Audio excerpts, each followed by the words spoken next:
My reflection in the restaurant's glass door shows a woman I barely recognize, nervous, fidgeting with her pearl earrings, smoothing down a navy dress that cost more than I've spent on clothes in 3 years. At 64, I thought I was done with first date jitters, but here I am, palms sweating like a teenager before prom. The hostess at Cafe Magnolia keeps glancing at me with that polite concern reserved for women dining alone. I've been nursing the same cup of chamomile tea for 47 minutes now, checking my phone every 30 seconds like some lovesick fool. Where is he? My daughter Sarah set this up, bless her meddling heart. "Mom, you can't spend the rest of your life talking to Dad's photograph," she'd said last month, finding me having my morning coffee with Harold's picture again. "There's this lovely man at my office, recently widowed, distinguished, loves classical music just like you." She'd waggled her eyebrows in that way that made me simultaneously want to hug her and hide under a rock. I'd resisted for weeks, 3 years since Harold passed, and the thought of sitting across from another man, making small talk about grandchildren and medications, seemed like betraying everything we'd built together. But then came those endless Sunday afternoons, the silence in my house growing so thick I could taste it. The realization that I'd been holding conversations with the grocery store clerk just to hear another human voice. So here I am, Margaret Elizabeth Whitman, former high school English teacher, mother of 2, grandmother of 4, waiting for a blind date like some character from a romance novel I'd be embarrassed to read on the bus. The waiter approaches again, a kind young man with concerned eyes who's been hovering nearby like a protective nephew. "Ma'am, can I get you anything else? Perhaps something stronger than tea." I manage a shaky laugh. "I'm fine, dear, just running a bit early." The lie tastes bitter. Robert Morrison was supposed to meet me at 7:30. It's now 8:17. My phone buzzes and my heart leaps. Finally, but it's just Sarah. "How's it going, Mom? Is he there yet? Remember what I told you about his eyes? They're the most incredible blue." I type back quickly, still waiting, getting a bit worried. The response comes immediately. "Hell be there. Bob is super reliable. Maybe traffic." Bob. I try to picture this mysterious Robert Bob Morrison from Sarah's office. According to her, he's 67, retired from banking, has 2 grown children, and lost his wife to cancer 2 years ago.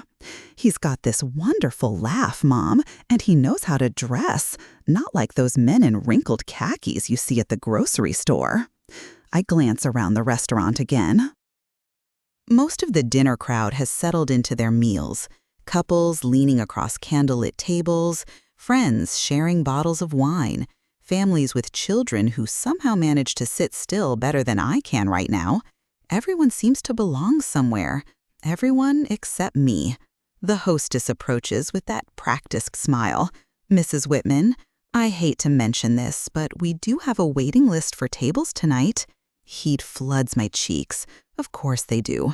It's Friday night at one of the city's nicest restaurants, and I'm taking up valuable real estate while my maybe date does God knows what. Of course, I understand. Just give me a few more minutes. She nods sympathetically. "Take your time, but perhaps you'd be more comfortable at the bar." The bar, where single people go to nurse their disappointments and pretend they're not lonely, where I'd stick out like a sore thumb among the 30-somethings with their craft cocktails and casual hookups.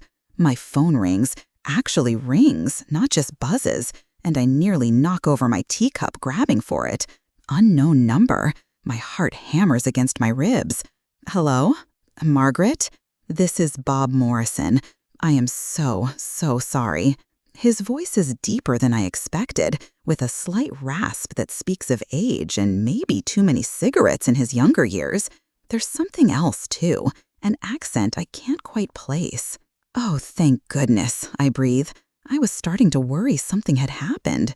Something did happen, actually. "I'm afraid I'm not at the restaurant." My stomach drops to my toes. Here it comes, the polite cancellation, the vague excuse about a family emergency or sudden illness, the gentle letdown that'll send me home to my empty house and Harold's photograph. I see, I manage, proud that my voice doesn't crack. No, please don't misunderstand.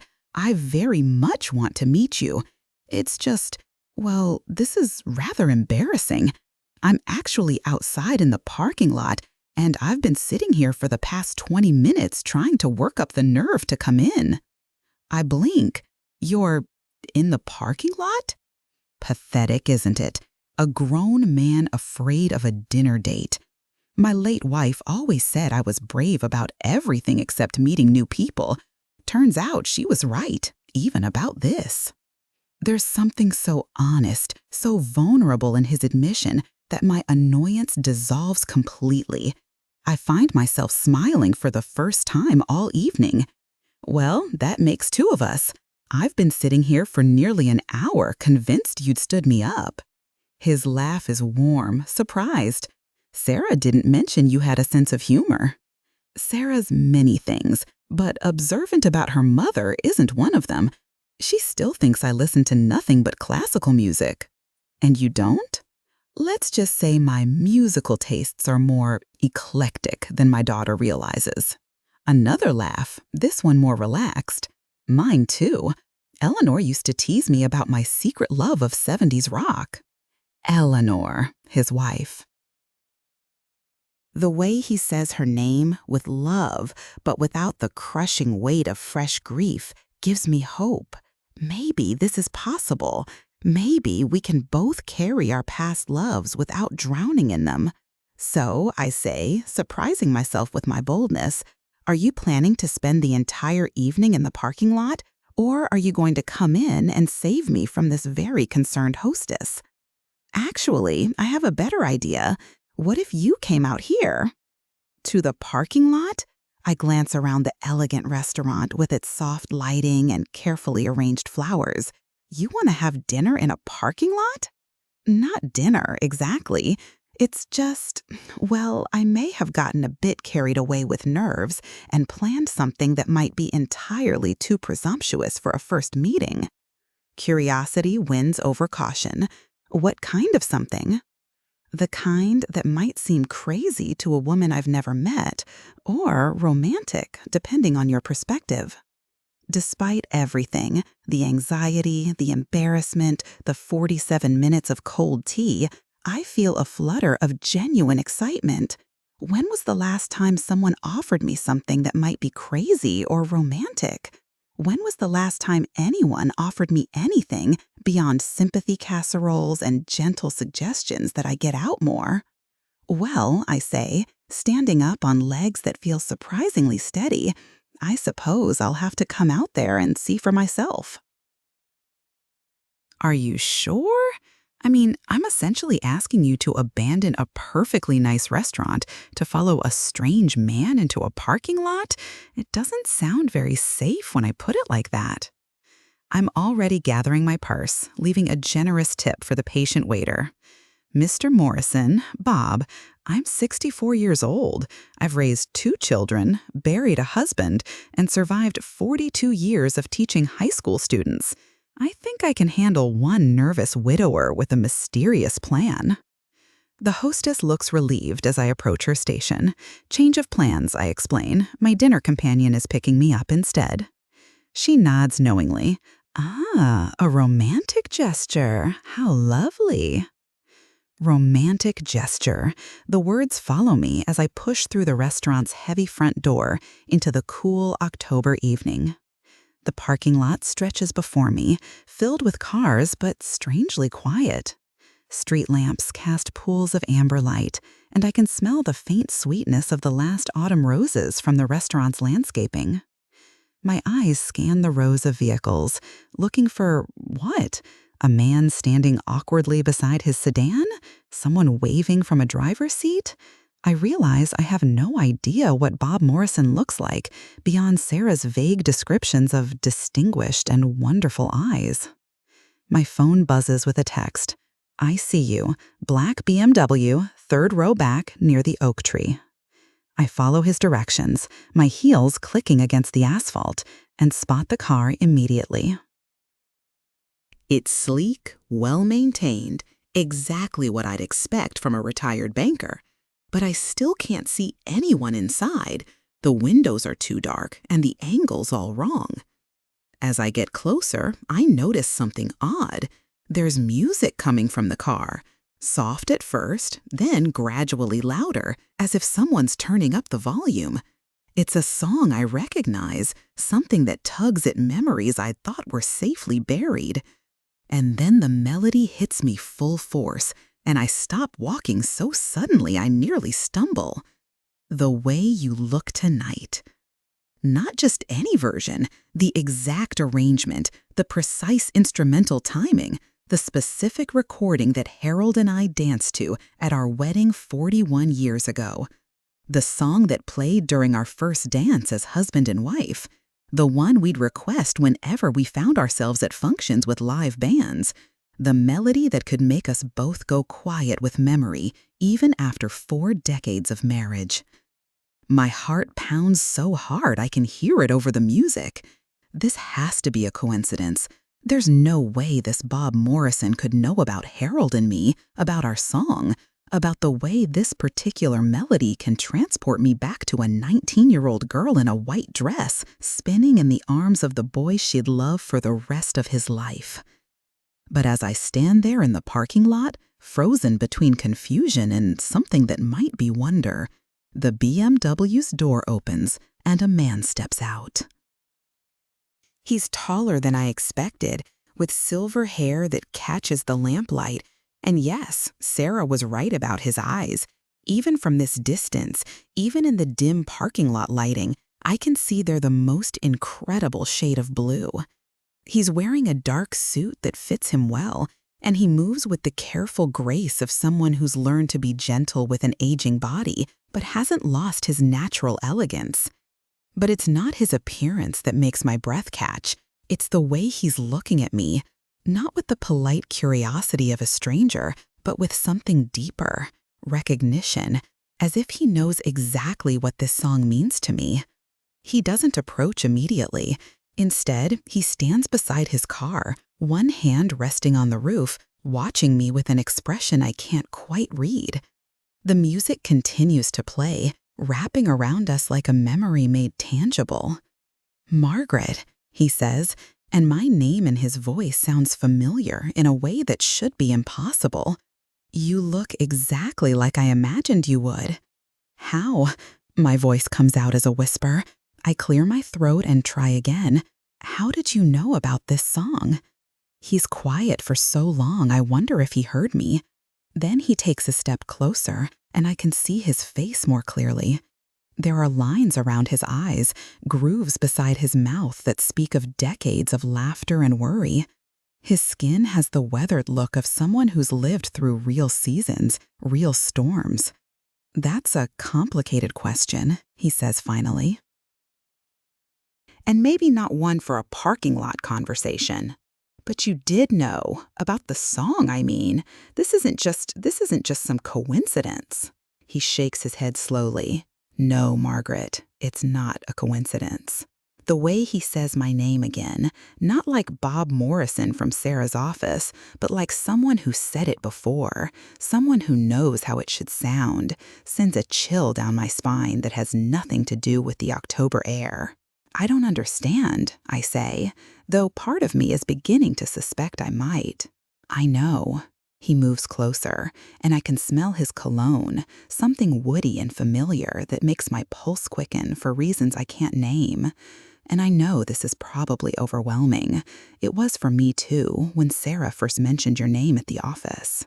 Sarah? My daughter Sarah, who works in an accounting firm downtown, who's been trying to set me up for months, who described Bob Morrison as a recently widowed retired banker with grown children and incredible blue eyes. She doesn't know, does she? I ask. Sarah doesn't know who you really are. His smile is rueful. Morrison's my middle name, has been for 68 years. And I did work in banking for a while, long time ago now. 68 years, which would make him Bobby, I whisper. Robert Bobby Morrison. Not Morrison at all, but Morrison his middle name, just like he said. The boy who sat behind me in Mrs. Henderson's senior English class in 1978. The boy who asked me to prom 3 weeks before graduation. The boy who kissed me under the oak tree behind the school and promised to write every day when he left for college in California. The boy who disappeared from my life so completely that within 2 years, I'd convinced myself I'd imagined how much I loved him. "Hello, Maggie," he says, and the nickname I haven't heard in over 40 years hits me like a physical blow. Nobody calls me Maggie anymore. Nobody has since Bobby Morrison kissed me goodbye at the Greyhound station in the summer of 1978 and promised he'd be back for Christmas break, then never came back at all. Harold tried it once, early in our courtship, but it felt wrong in his mouth. Sarah tried it when she was little, but Margaret always suited me better as a mother. Only Bobby ever called me Maggie, and only Bobby made it sound like music. I can't, I start, then stop. Can't what? Can't process this? Can't handle the way his voice saying my old nickname makes me feel 19 again? Can't deal with the fact that my daughter has unknowingly set me up with my first love, the boy who broke my heart so thoroughly I spent the next 3 years convinced I'd never love anyone again. "I know it's a shock," he says gently. "Believe me, when Sarah mentioned her mother, Margaret Whitman, former English teacher, widow of Harold Whitman, I thought I might be losing my mind. But then she showed me a picture from your retirement party." "She did what?" "Just a group shot. You probably don't even remember it being taken. But there you were, laughing at something someone had said, and I knew immediately. Even 46 years later, I'd know that laugh anywhere." 46 years. Has it really been that long? I do the math quickly. Yes, 1978 to 2024, nearly half a century since Bobby Morrison walked out of my life and into a California sunset I imagined so many times I could paint it from memory. Where have you been? The question comes out harder than I intend, carrying decades of hurt I thought I'd processed and filed away. You just disappeared. No letters, no phone calls, nothing. I waited for 3 years, Bobby. 3 years. His face crumples slightly, and I see the boy I once knew in the lines of the man he's become. I know, and there's no excuse that's good enough. But Maggie, there are things that happened that I never told anyone, things I couldn't tell anyone, not then. Like what? He glances around the parking lot, suddenly seeming to remember where we are. This isn't, "Look, can we go somewhere? Somewhere we can really talk. I owe you explanations, and they're not parking lot conversations." Part of me wants to turn around right now and walk back into the restaurant, call Sarah to pick me up, pretend this whole surreal evening never happened. The safe part, the part that spent 3 years learning to be Harold's widow instead of Maggie who loved Bobby Morrison.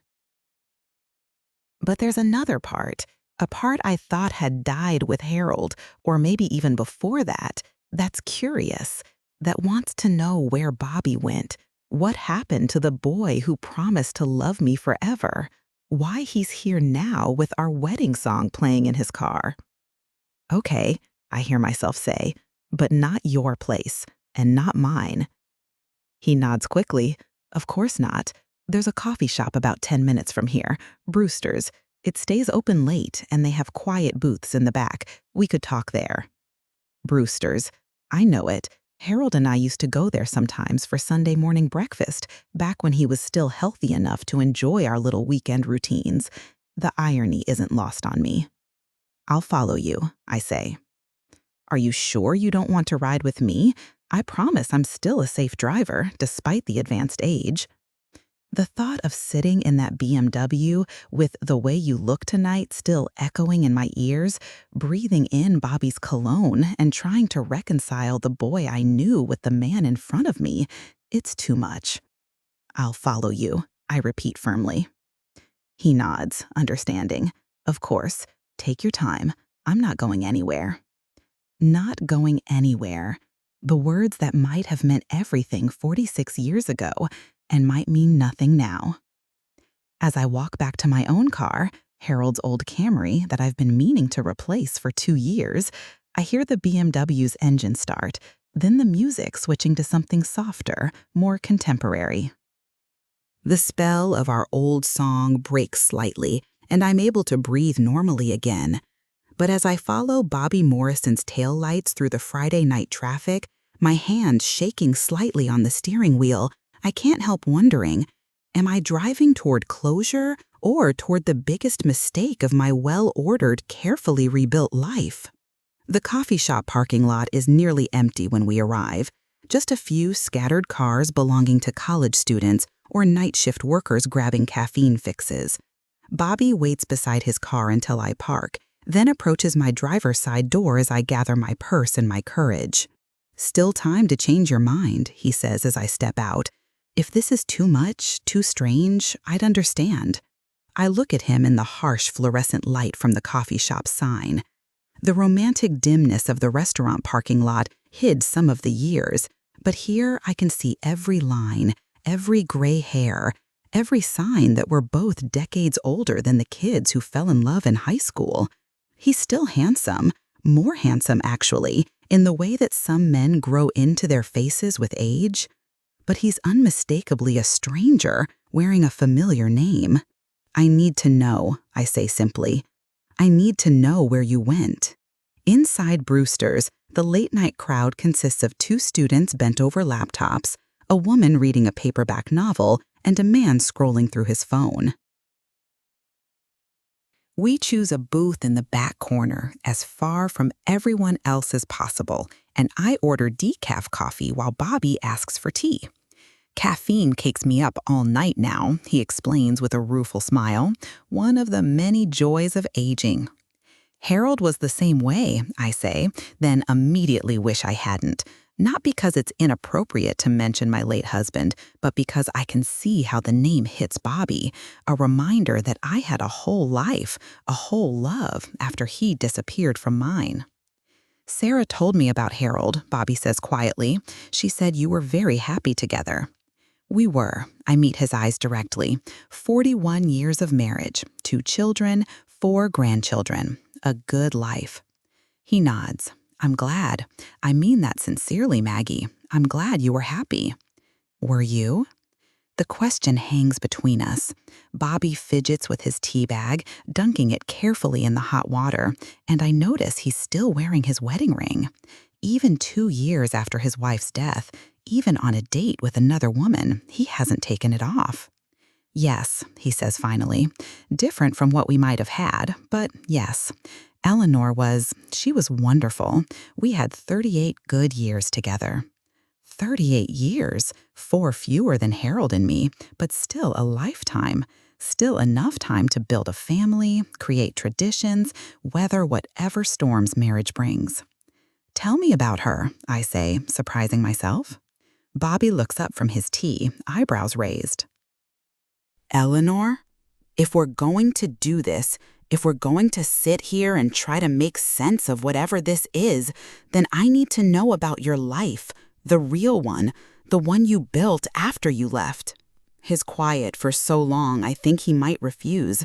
Then he pulls out his wallet and shows me a photograph, a woman with kind eyes and graying brown hair, laughing at the camera from what looks like a restaurant booth, not unlike the one we're sitting in now. "Eleanor Patricia Chen," he says. "I met her in San Francisco in 1980. She was a social worker, first-generation American, tougher than anyone I'd ever met, and somehow still the gentlest person I knew. She could talk a teenager off a ledge and negotiate with bureaucrats like some kind of diplomat." There's love in his voice when he talks about her, The same kind of settled, deep affection I learned to hear in my own voice when I spoke about Harold to strangers. It should make me jealous, this evidence that he was happy without me, that he found love again and built a life I was never part of. Instead, it makes me sad in a way I can't name. Did she know about me? He nods. She knew about a girl I'd loved in high school, yes. She knew I'd made some mistakes when I was young, hurt someone I cared about. Eleanor was very wise about first loves. She said they leave marks on your heart that never completely fade, but that doesn't mean you can't love someone else just as deeply. She sounds wonderful. She was. He puts the photograph away carefully. Now your turn. Tell me about Harold. So I do.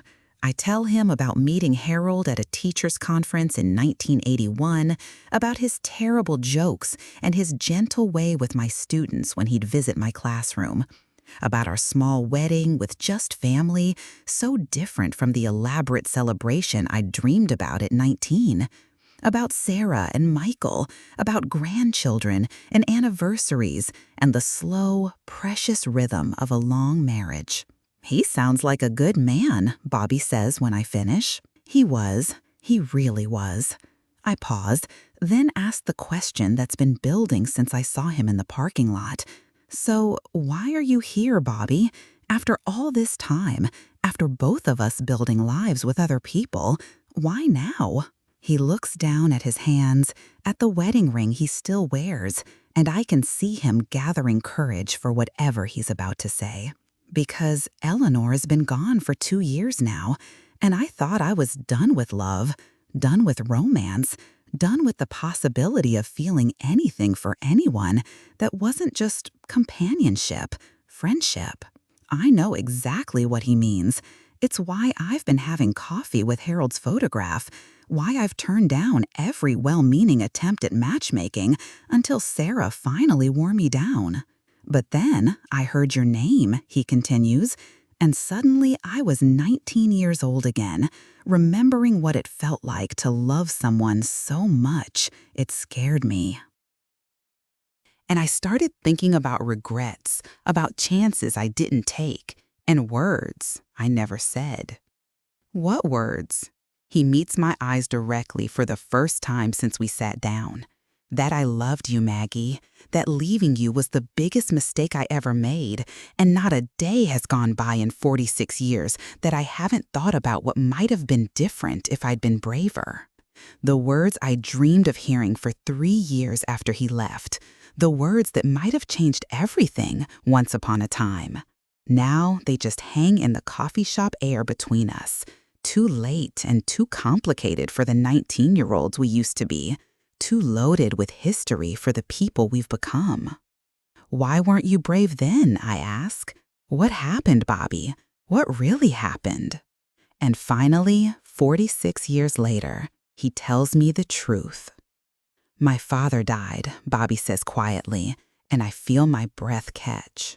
3 weeks after I got to UC Berkeley. Heart attack, completely sudden. One day he was fine, complaining about my mother's cooking and reading me the sports section over the phone. The next day, he was gone.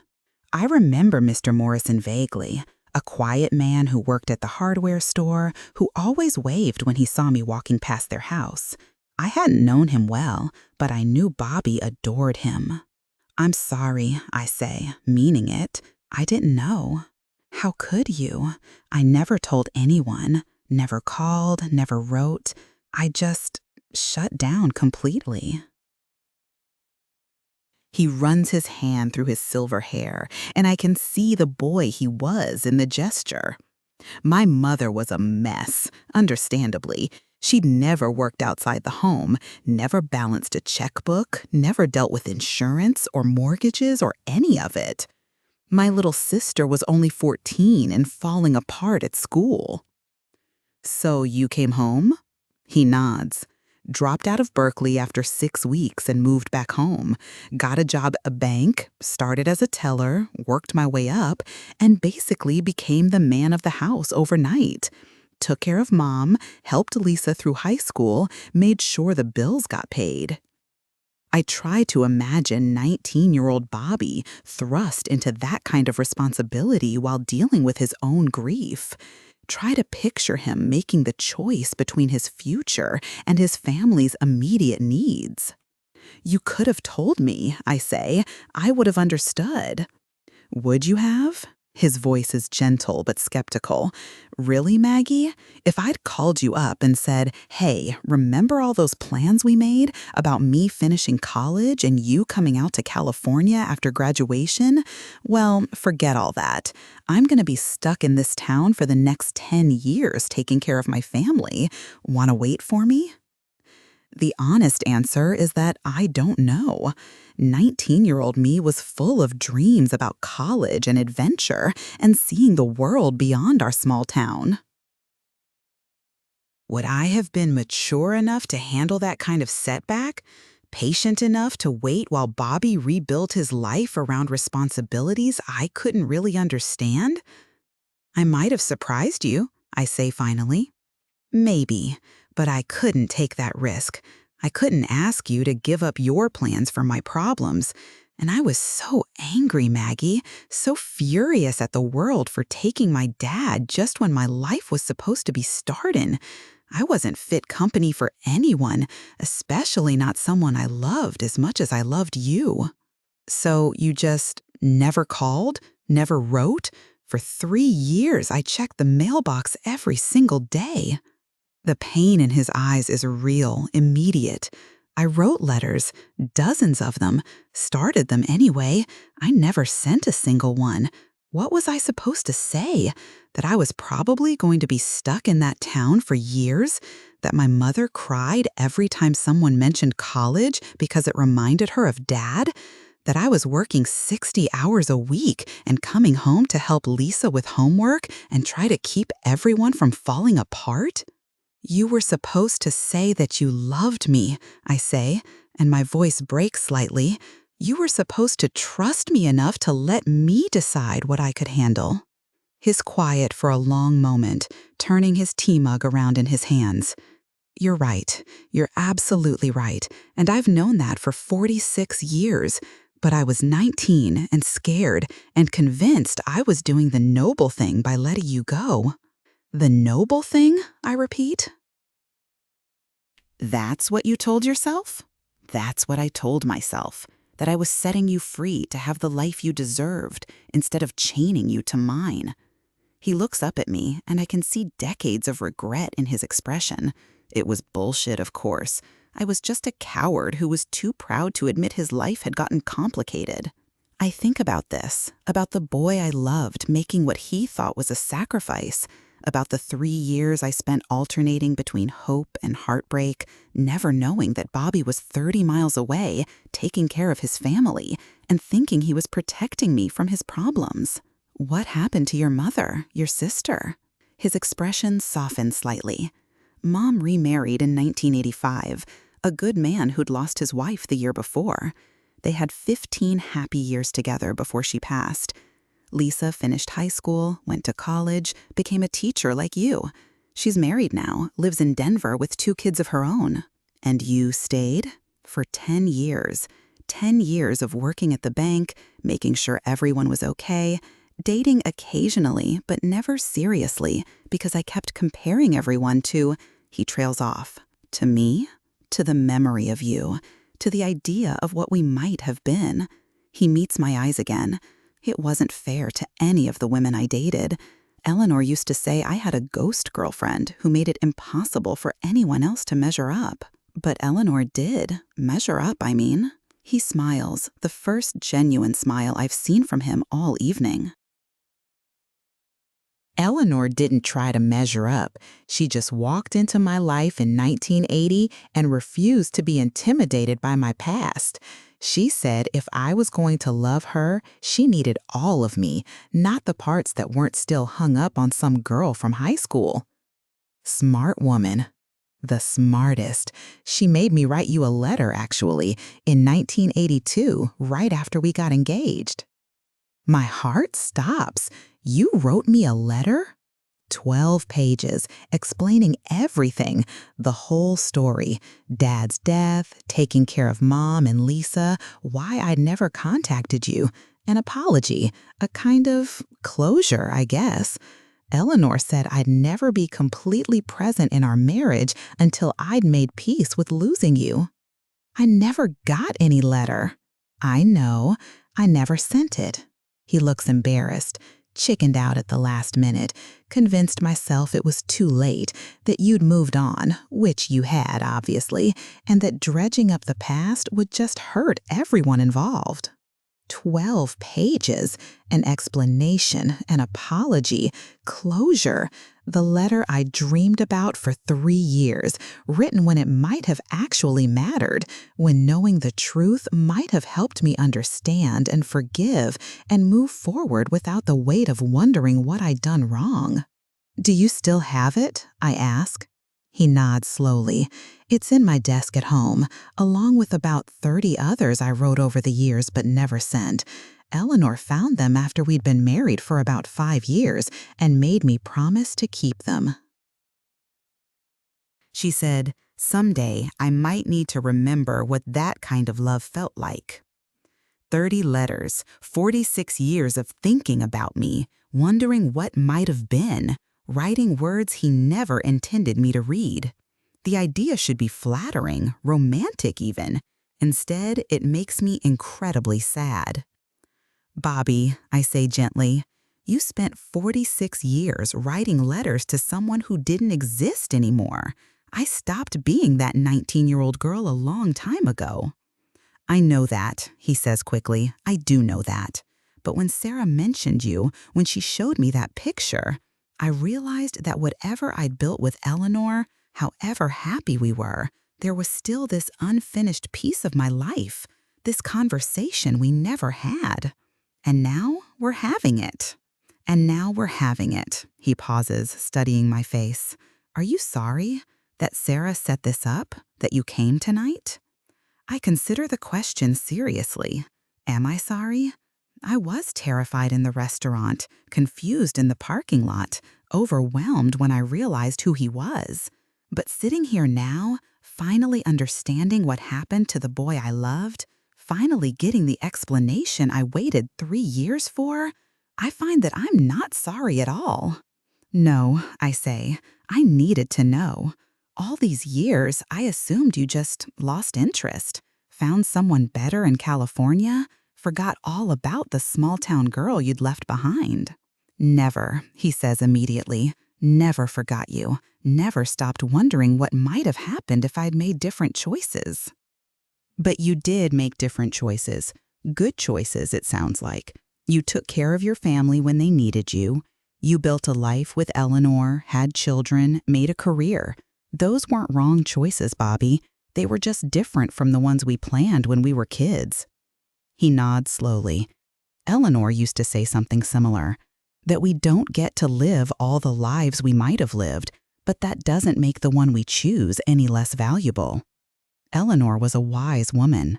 She was, and she would have liked you, I think. She always said she wished she could meet you, just to see what kind of woman could inspire 40 years of unfinished letters. The thought of Bobby's wife wanting to meet me is both touching and heartbreaking. These two women who never knew each other, connected by loving the same man at different stages of his life. "What happens now?" I ask. "I mean, we've had our conversation. You've explained what happened. I understand why you disappeared. We've both had our closure. What happens now?"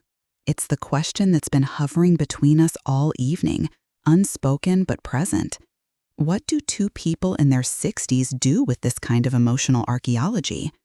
How do you move forward from 46 years of unfinished business? Bobby is quiet for so long, I think he might not answer. Then he says, "I don't know. I honestly don't know." Part of me thought, well, I thought maybe we could try. See if there's anything left between us besides history and regret. And the other part? The other part thinks I'm a foolish old man who's confusing nostalgia with love, who's dishonoring Eleanor's memory by chasing after a woman who represents everything I gave up instead of appreciating everything I had. His honesty is both brutal and refreshing. At our age, there's no point in playing games or pretending our feelings are simple. "Can I ask you something?" I say. "Of course." "When you heard my name from Sarah, when you realized it was me, what did you hope would happen tonight?" He considers this carefully, the way he's considered every question I've asked. It's one of the things I remember about Bobby. Even as a teenager, he never gave quick, thoughtless answers to important questions. "I hoped," he says finally, "that I'd see you and feel nothing. That I'd realize the woman I'd been writing letters to for 46 years was just a fantasy, and that meeting you in person would set me free from her. And?" His smile is rueful.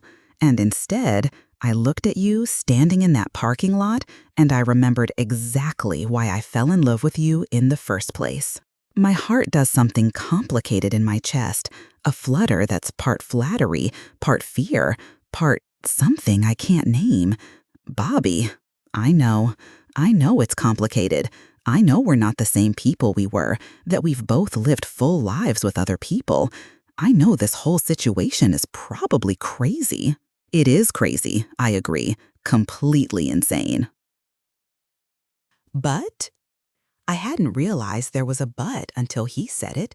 But now, sitting across from him in this quiet coffee shop, seeing the boy I loved in the man he's become, I find that there is one. "But," I say slowly, "I keep thinking about what Eleanor said, about not getting to live all the lives we might have lived." "What about it?" "Well, what if we get a chance to visit one of those other lives, just for a while, just to see what it might have been like?" He stares at me. "Are you suggesting?" "I don't know what I'm suggesting," I say honestly. "Maybe I'm just curious. Maybe I want to know if what we had was real, or if it was just, heightened by tragedy and youth and all the drama that makes everything feel more intense when you're 19. And how would we find that out?" I take a deep breath, hardly believing what I'm about to say. We could try spending some time together, not as a couple, not with any expectations or commitments, just as, I don't know, old friends who are curious about each other. "Old friends," he repeats. "Old friends who maybe go to dinner sometimes, who talk about books or music or their grandchildren, who see if there's anything between them besides shared history." That sounds very civilized. We're civilized people, mature adults who've been through enough to know the difference between fantasy and reality. He laughs, and the sound is so familiar it makes my chest tight. Mature adults, right. Is that what we're calling this? It's what I'm calling it until I figure out what it actually is. We sit in comfortable silence for a moment, both of us processing what we've just agreed to. It feels surreal. Two people in their 60s planning to explore a relationship that began when Jimmy Carter was president and ended before MTV existed? "There are rules, though," I say suddenly. "Rules? If we're going to do this, whatever this is, there have to be boundaries. I won't be your fantasy girlfriend, Bobby. I won't try to be 19 again, and I won't pretend that you're the same boy who left for California 46 years ago." He nods seriously. "What else?" No pressure, no expectations about where this leads or what it means. We're just exploring, seeing if there's something real between us, or if we're just two lonely people clinging to the past. Agreed. Anything else? I think about Harold, about the life I built with him, about the grief I'm still learning to carry. I loved my husband, Bobby, completely and deeply, and I won't apologize for that or pretend it didn't happen to make you more comfortable. I wouldn't want you to, and I loved Eleanor the same way. Good. Then we understand each other. He extends his hand across the table, formal and slightly ridiculous. "Margaret Elizabeth Whitman, would you like to have dinner with me sometime? as mature adults exploring a civilized friendship based on shared history and mutual curiosity. I shake his hand, surprised by how right it feels in mine. Robert Morrison, I think I would. 3 weeks later, I'm sitting in my kitchen on a Tuesday morning, drinking coffee and reading the newspaper when my phone rings. It's become a routine. Bobby calls every few days, usually in the morning, and we talk for 20 or 30 minutes about nothing in particular. Books we're reading, movies we've seen, stories about our grandchildren. It's surprisingly easy, these conversations, easier than I expected, given the weight of our history. Bobby is funny and thoughtful, interested in my opinions about everything from local politics to whether I think it's too late in the season to plant bulbs. His tone suggests what he thinks of this idea. I laugh. Harold's doctor suggested the same thing about 6 months before he died. Harold said he'd rather take up smoking again. Smart man, your Harold. Speaking of which, are you free for dinner Friday night? We've had 3 dinners together so far. Careful, public meetings at restaurants where we can talk without the weight of being in either of our homes. They've been lovely, comfortable evenings that feel like exactly what we said we wanted, old friends getting reacquainted. I think so. Where did you have in mind? Actually, I was wondering if you might like to come to my place. I know we said restaurants, but I've been wanting to cook for someone other than myself, and I thought, well, if you're comfortable with it.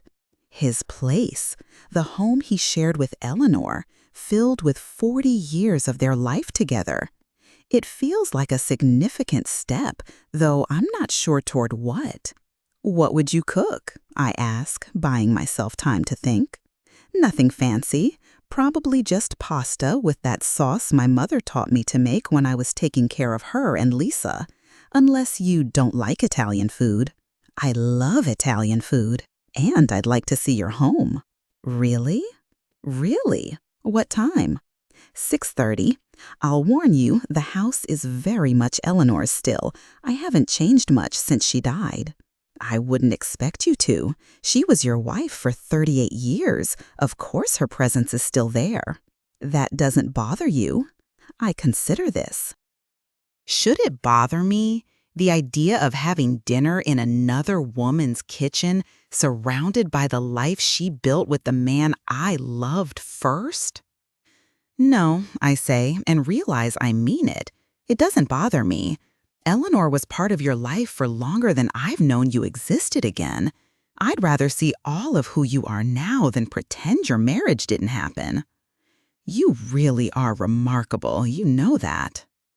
I'm practical. At our age, we all come with history. Well, if you're sure, I'll email you the address. After we hang up, I sit in my kitchen and think about what I've just agreed to. It feels different from our restaurant dinners. More intimate, more real.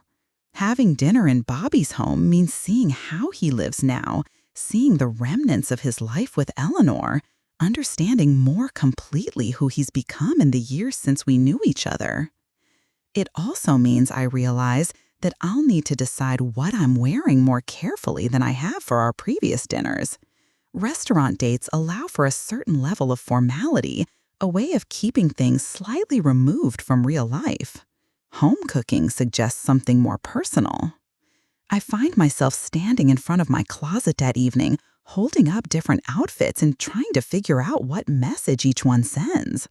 Too formal, and I look like I'm trying too hard. Too casual, and it might seem like I don't care. Too attractive, and he might think I'm trying to seduce him. Too dowdy, and, well, I don't want to look dowdy. This is ridiculous, I say out loud to Harold's photograph on my dresser. I'm 64 years old. Since when do I spend 20 minutes analyzing the semiotics of sweater choices? Harold's photographed smile offers no advice, but I can almost hear his voice. Since you started caring about someone new, Maggie, and that's okay. Maggie. He never called me that, but somehow in my imagination, he understands why Bobby does. I settle on a soft blue sweater that Harold always said brought out my eyes, paired with dark slacks and the pearl necklace he gave me for our 20th anniversary. Dressed up enough to show I care, casual enough for a home-cooked dinner, and carrying enough of my life with Harold that I don't feel like I'm betraying his memory. Bobby's house is a surprise. I'd been expecting something elegant but sterile, the kind of home that gets professionally decorated and never quite feels lived in. Instead, it's warm and welcoming, with mismatched furniture that clearly came from decades of accumulated life rather than a single shopping trip. The living room has built-in bookshelves filled with an eclectic mix of novels, biographies, and what looks like several decades' worth of travel guides. There are photographs everywhere, Bobby and Eleanor at various ages, sometimes alone, sometimes with people who must be their children and grandchildren. Eleanor aging from a young woman with bright eyes to a silver-haired lady who still radiates the same warmth and intelligence. She was beautiful, I say, stopping in front of a professional portrait that must have been taken for their 25th anniversary. Inside and out, Bobby agrees, coming to stand beside me. That picture was taken right after she finished her master's degree in social work. She was 43 and so proud of herself for going back to school. She should have been. That takes courage. Eleanor had courage for everything except spiders. I was spider removal specialist for our entire marriage. I laugh. Harold was the same way. I once found him standing on a chair in the bathroom, calling for me to rescue him from what turned out to be a daddy longlegs. Did you save him? Every time. 39 years of spider rescue duty. We moved through the house, Bobby showing me Eleanor's garden through the kitchen window, the reading nook where she liked to have her morning coffee, the family room where they watched television together every evening. It should be awkward, this tour of his life with another woman, but instead it feels like being welcomed into the full story of who he is. The kitchen smells amazing, garlic and tomatoes and fresh basil. And the table is set for two with what are clearly Eleanor's good dishes. I hope you don't mind, Bobby says, noticing my glance at the china. These were her favorites, and it seemed like... Well, like she'd want them to be used for something special. I don't mind at all. They're beautiful. Dinner is wonderful. Bobby's mother's sauce is rich and complex, served over fresh pasta with a salad that actually tastes like something instead of the sad lettuce I usually settle for when I'm cooking for one. We talk about everything and nothing. His children, David, a lawyer in Chicago, and Susan, a teacher in Portland. My grandchildren's latest activities, a book we've both read recently about the history of jazz. It's not until we're lingering over coffee and the tiramisu he bought from an Italian bakery that the conversation turns more personal. "Can I ask you something that might be too forward?" Bobby says. At our age, I think most questions are fair game. What was it like? Losing Harold, I mean, the grieving process. I set down my coffee cup carefully. It's a question most people are afraid to ask directly, but one I've thought about constantly for the past 3 years. Terrible, I say honestly, and not at all what I expected. People talk about grief like it's this linear process, the stages everyone mentions, but it wasn't like that for me. It was more like having the flu, but emotional. Some days I could barely get out of bed, and other days I felt almost normal until something reminded me he was gone, and it hit me all over again. Bobby nods. The reminders were the worst part for me. Eleanor always made the coffee in the morning, so for months after she died, I'd wake up and wonder why she was sleeping so late. It took me forever to stop setting 2 place settings at the table. Yes, exactly. I still catch myself buying his favorite cereal sometimes, or I'll see something funny and reach for my phone to text him before I remember. Do you still miss him? Every day, I mean. I consider this. Not every day anymore, which felt like betraying him at first, But I miss the idea of him, if that makes sense. I miss having someone who knows all my stories, who remembers the same things I remember. I miss having a person who's automatically included in whatever I'm doing. That's exactly it, Bobby says. Eleanor and I had our own language after 38 years. We could have entire conversations with just looks. Nobody else will ever know me that way again. And now you're here having dinner with someone who knew you when you were 19? That must be strange. He smiles. Strange, but not unpleasant. You remember things about me that Eleanor never knew. You knew my father. You remember what our high school looked like. You were there for parts of my life that I could only tell her about secondhand. Like what? Like how nervous I got before basketball games, how I always carried a book in my back pocket because I was afraid of being caught somewhere with nothing to read, how proud I was the first time you agreed to go out with me. The memories surface unexpectedly. Bobby on the basketball court, all elbows and determination. Bobby reading during lunch break while other kids played cards. Bobby asking me to see a movie and turning red when I said yes. I remember thinking you were the smartest boy in school, I say, and the kindest. You were the only person who never made fun of Sandra Mitchell for wearing the same dress 3 times a week. Sandra's family didn't have much money. It didn't seem fair to make her feel worse about it. See, kind, even then. We were quiet for a moment, both lost in memories of 17-year-old classmates and the social dynamics of a small high school in the 1970s.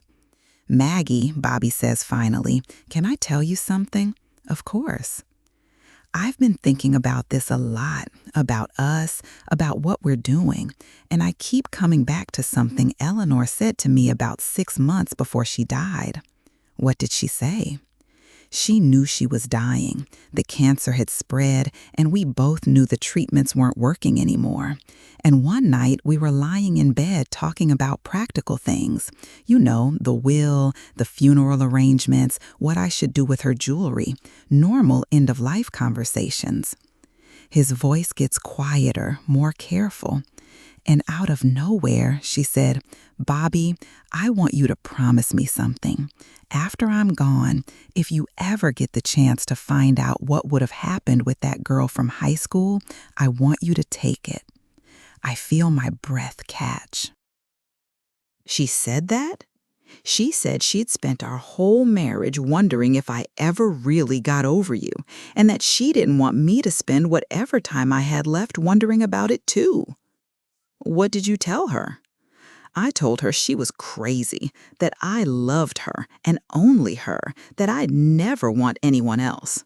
He pauses. Which was true, Maggie. I did love her completely. But she just smiled and said, that's not what I'm talking about. I'm talking about closure, about finishing something that got interrupted. Eleanor Morrison, the woman I've never met but feel like I'm getting to know through Bobby's stories, continuing to take care of her husband even from beyond the grave. She sounds like she was an extraordinary person. She was, and I think she would have liked what's happening between us, not because she wanted me to replace her, but because she wanted me to be complete. Complete? She always said I was a man who needed to finish his stories, that it physically pained me to leave books half read or projects half done. She thought maybe you were an unfinished story. I turned this over in my mind. Am I an unfinished story? I don't know, Bobby says honestly. Maybe we both are. Maybe that's what this is. 2 people in their 60s finally getting to read the last chapter of something that started when they were kids. And what if the ending isn't what we hoped it would be? Then at least we'll know. At least we won't spend whatever time we have left wondering.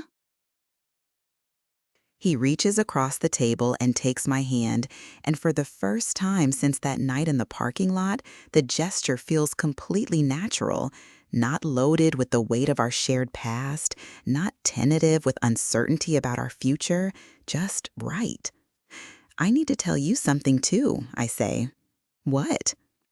I've started looking forward to your phone calls, not just because they're a nice break in my routine, but because I genuinely want to know what you're thinking about, what you did with your day, whether you liked the book I recommended. Is that so surprising? For me, it is. I thought I was done with that, with caring about someone new, with wanting to share my daily life with another person. I thought that part of me died with Harold. And now? Now I think maybe Eleanor was right. Maybe some stories do need to be finished. We sit holding hands across Eleanor's dining room table, two people who loved each other as teenagers and lost each other before they really understood what they had. Two people who built full, happy lives with other partners and are now widowed and wondering if lightning can strike twice in completely different circumstances. "So, what's the next chapter?" Bobby asks. "I don't know," I admit, "but I'd like to find out." 4 months after that dinner, I'm standing in my bathroom at 6 in the morning, trying to decide if the dress I'm wearing is appropriate for what might be the most important day of my life in 3 years. Today is the day Bobby and I have planned to drive to the coast together. Our first real trip, our first time spending more than an evening together, our first step into whatever this relationship is becoming. It's taken us 4 months of dinners and phone calls and careful, gradual intimacy to work up to this, and I'm as nervous as I was on our first official date back in October. Except now it's February, and everything has changed. We've been seeing each other regularly since that dinner at his house, sometimes at restaurants, sometimes at my place, occasionally at his. We've been to movies and concerts, taken walks through the botanical gardens, spent quiet evenings reading in the same room. Bobby has met Sarah and Michael, charming them both with stories about their mother in high school. I've met his daughter Susan during a visit from Portland and discovered that she has Eleanor's warm smile and Bobby's careful way of listening. We haven't talked about the future in any concrete way. We haven't discussed moving in together or combining our lives in any permanent fashion. We're both too aware of how complicated that would be at our age, with grown children and established routines and houses full of memories from our previous marriages. But somewhere along the way, without either of us really planning it, we've become a couple. It happened gradually, almost imperceptibly. Bobby's hand finding mine during movies. My automatic assumption that he'd be my +1 for Sarah's birthday dinner. The way we've started saying we when making plans, us when talking about preferences. The comfortable silence that's developed between us. The kind that only comes when two people have moved past the need to fill every moment with conversation.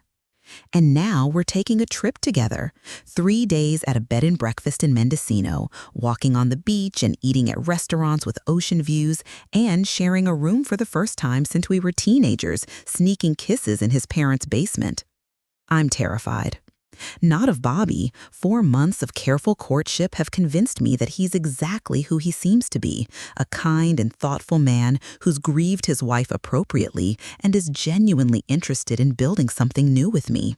Not even of the physical intimacy, which we've been approaching with the careful consideration of two people who understand that bodies change and expectations need to be realistic. I'm terrified of hope. For 3 years after Harold died, I convinced myself that romantic love was behind me, that I'd had my great love story, and that the rest of my life would be about family and friendships and finding meaning in smaller, quieter pleasures. It was a sad but manageable way to think about the future, limited but safe. But Bobby has changed all that.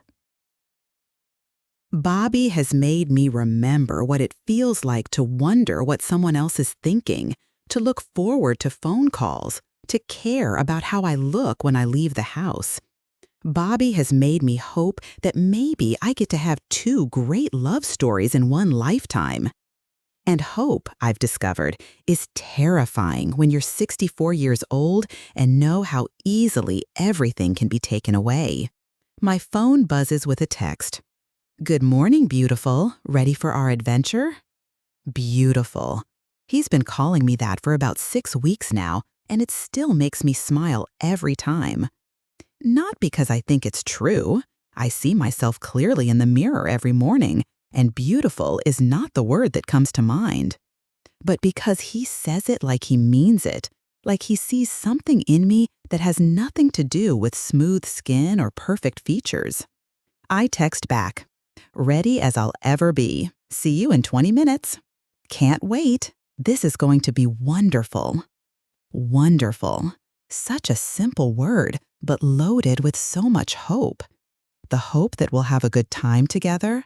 The hope that this trip will bring us closer instead of revealing incompatibilities we hadn't noticed before. The hope that whatever we're building will prove to be solid enough to support the weight of our expectations. Bobby arrives precisely on time, as he always does, looking distinguished in khakis and a blue sweater that brings out his eyes.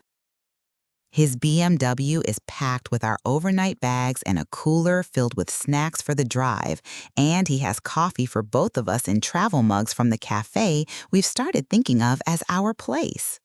You look lovely, he says, kissing my cheek in greeting, and I realize that somewhere in the past 4 months, this has become our standard hello.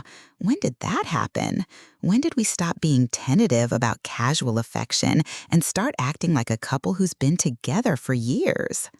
Thank you. You clean up pretty well yourself. The drive to the coast takes 3 hours, winding through hills covered with wintergreen grass and past small towns that look like something from a movie about simpler times. We talk easily about everything and nothing, the scenery, the book Bobby's reading for his book club, my latest frustrations with the bureaucracy at the senior center where I've been volunteering. It's not until we're an hour into the drive that Bobby brings up what we're both thinking about. Are you nervous? He asks, glancing over at me as we wind through a particularly scenic stretch of countryside. Terrified, I admit. You? Same, which is ridiculous, isn't it? We're both adults. We've both been married before. This shouldn't be so complicated. But it is complicated, I say, at least for me. I keep thinking about Harold, about whether he'd approve of this, whether I'm dishonoring his memory by being happy with someone else. Bobby is quiet for a moment. And what conclusion have you reached? That Harold would be furious with me if I spent the rest of my life alone because I was worried about dishonoring his memory. He used to get so frustrated when I'd sacrifice my own happiness for some abstract principle. He sounds like a practical man. Very practical. He used to say that love wasn't a finite resource, that loving him didn't mean I couldn't love our children just as much, and that loving our children didn't diminish what I felt for him. I pause, thinking about this. I think he'd extend that logic to you. I hope so. I'd like to think Eleanor would feel the same way. She gave you permission, remember, before she died. She did. But permission and approval aren't necessarily the same thing. We drive in comfortable silence for a while, both lost in thoughts about the spouses we loved and lost, about the complicated ethics of moving forward, about the strange way grief can coexist with new joy. The bed and breakfast is exactly what we hoped for. A Victorian house perched on bluffs overlooking the Pacific, with gardens full of winter flowers and a front porch lined with rocking chairs. Our room is on the 2nd floor, with windows that face the ocean and a fireplace that the innkeeper promises to light for us each evening. There's only one bed. This was intentional, of course. We discussed it when Bobby made the reservation, both of us dancing around the implications with the kind of careful politeness that probably amused him greatly. But seeing it now, a queen-sized bed with a white comforter and decorative pillows, makes the abstract suddenly very concrete. Second thoughts? Bobby asks, setting down our bags and reading my expression accurately. Third and fourth thoughts, I admit, but not the kind that make me want to leave. What kind, then?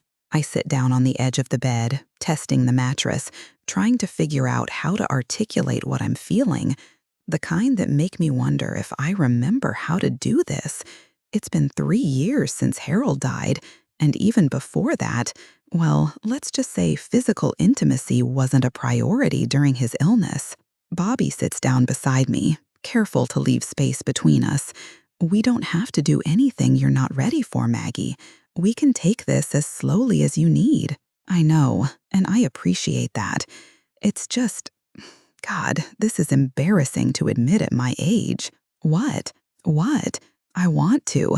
I want to be close to you in that way, but I'm terrified that my body won't cooperate, that I won't remember how to be, attractive, desirable. Bobby turns to look at me directly, his blue eyes serious. Margaret Elizabeth Whitman, let me tell you something. You are the most desirable woman I have ever known at 19 or at 64.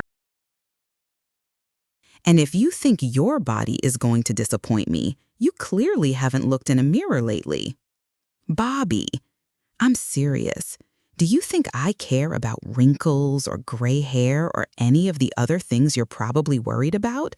Do you think any of that matters when I look at you and see the girl who made me believe in love for the first time and the woman who's making me believe in it again? His words are so earnest, so completely sincere, that I feel tears prick at the corners of my eyes. When was the last time someone spoke to me like that? When was the last time someone made me feel like I was worth pursuing, worth wanting? Eleanor was a lucky woman, I say softly. No, Bobby says, reaching for my hand. I'm a lucky man. Lucky enough to have loved two extraordinary women in one lifetime.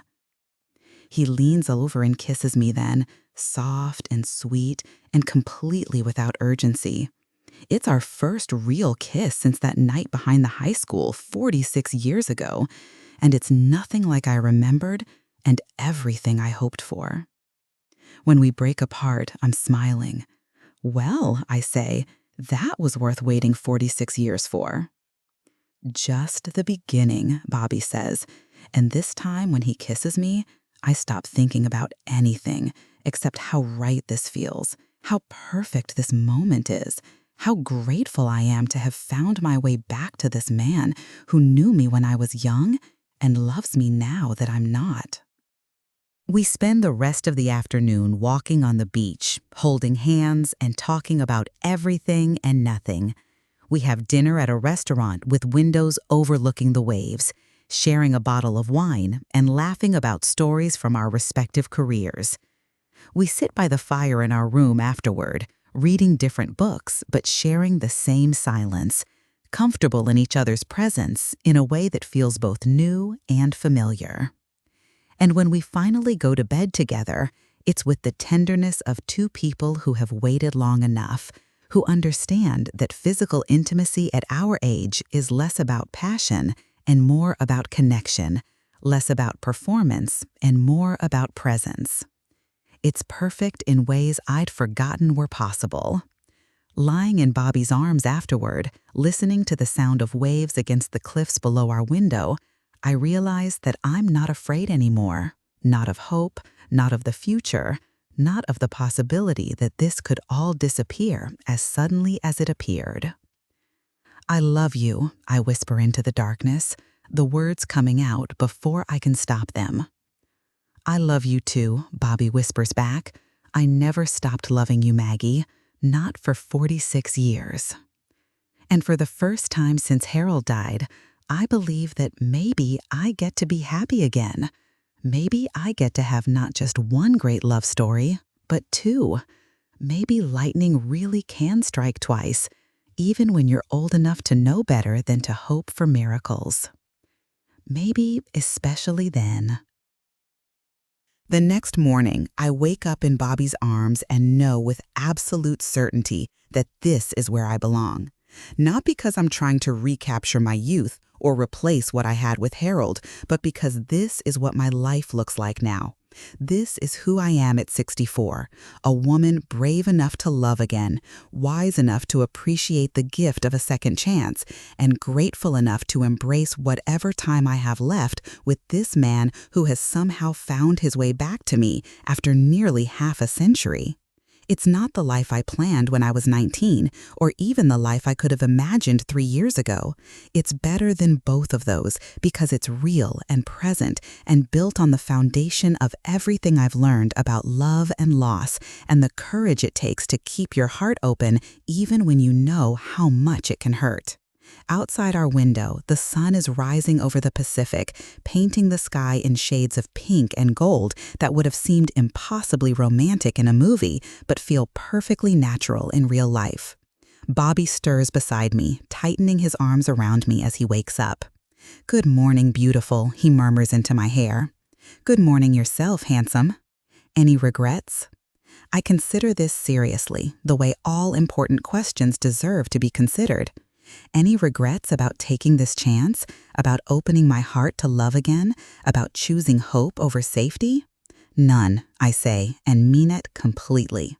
You? Only that it took us 46 years to get here.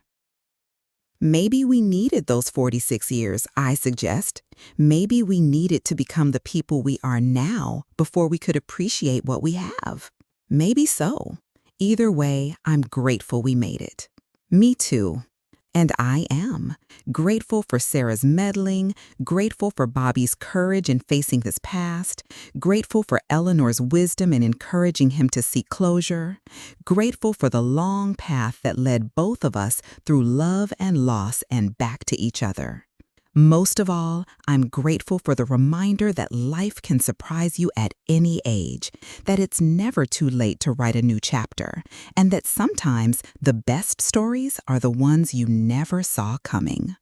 As Bobby and I get dressed and prepare to start our second day at the coast, I catch sight of myself in the bathroom mirror.